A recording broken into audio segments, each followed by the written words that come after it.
திருப்பரன்ற முருகனுக்கு சொந்தமான மலை தான். மலையோட பேரே கந்தர் மலை. இது யாருக்கு சொந்தம்? கந்தனுக்கு சொந்தம், இந்துக்களோட சொந்தம். இந்த மலை வந்து அந்த காலத்துல இருந்து முருகனுக்கு தான் சொந்தம். முருகனுக்கு தான் சொந்தம். முருகனுக்கு சொந்த மலை தான் இது. முருகனுக்கு தான் சொந்தம். திருப்பரங்குன்றம் வந்து முருக பெருமானோட மலை. கோயில் வந்து கிபி 7ஆம் நூற்றாண்டிலே கட்டியிருக்காங்கன்னு சொல்றாங்க. அப்ப இருந்து கிட்டத்தட்ட ஒரு 1400 வருஷமா நம்ம மலை தான். ஆண்டாண்டு காலம் எங்க வெட்டினா அதுக்கு என்ன ஆதாரம் வச்சிருக்கு?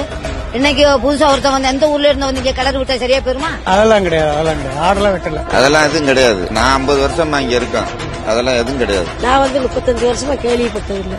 இப்பதான் சொந்தம் வராங்க. பல்வேசலுக்கும் போயிருக்கேன். ஆனா ஆடு கோழி வெட்டின சரித்திரம் கேட்டது. இதுவரையும் ஆடு வெட்டம் கிடையாது, வெட்டக்கூடாது. ஆடு வெட்டினோம்னா எல்லாமே போய் கற்பனையில சொல்றாங்க. நம்ம கோயில் வந்து 7ஆம் நூற்றாண்டிலே தோன்றது. 7ஆம் நூற்றாண்டுல தோன்ற கோயிலுக்கு வந்து அவர் இறந்து எத்தனை வருஷம் இருக்கு? அவங்க மேல சமாதி வச்சு 100 வருஷம் கூட இருக்காது.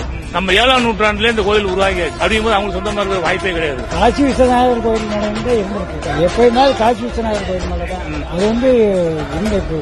அவங்க மலைங்கிற சொல்றதுக்கு இதே இல்லை. இல்ல அவங்களுக்கு சொந்தமானு சொல்லி எந்த வித ரெக்கார்டும் கிடையாது உங்களுக்கு. 1910 லண்டன்ல நடந்த ஒரு தீர்ப்புலயே வந்து பாத்தீங்கன்னா அது வந்து இந்துக்களுக்கு சொந்தமான மலை, முருகனுக்கு சொந்தமான மலைன்னு சொல்லி வெள்ளக்காரன் காலத்திலேயே வந்து ஜட்ஜ்மெண்டே இருக்கு. அதுக்கப்புறம் பல ஜட்ஜ்மெண்ட் இருக்கு. இது மாதிரி உங்களுக்கு அவங்கள்ட்ட ஒரு ரெக்கார்டு கிடையாது. கோயில் மலைன்றதுக்கு நிறைய ஆதாரங்கள் எல்லாமே இருக்கு. அதுக்கு கோர்ட் ஆதாரம் எல்லாமே இருக்கு. 1858 இருந்து 58 வரைக்கும் மசூதியே கிடையாதுங்க. முருகனுக்கு தான் சொன்ன கோர்ட் ஆர்டரே இருக்கு. அவங்க மசூதி அந்த காலத்துல வைக்க விட்டது தப்பு. அது வச்சதுனால இன்னைக்கு அவங்களுக்கு தான் சொந்தம், அவங்களுக்கு சொந்தம் கிடையாது. இது வந்து முருகன் மலை. கோயில் இடிக்க வந்த ஒரு இஸ்லாமிய தீவிரவாதி தான் சிக்கந்தர். அவன் தான் வந்து மேல வந்து நம்மகிட்ட அடி வாங்கிட்டு அவன் வந்து உடம்பு முடியாம மேல போய் செத்து போயிடறான். அதுக்கப்புறம் அவங்க தலைமுறை வந்து சமாதி கட்டுறாங்க. கட்டிட்டு அதோட இதை வந்து எங்க மலை சொல்லி அவங்க சொல்றாங்க.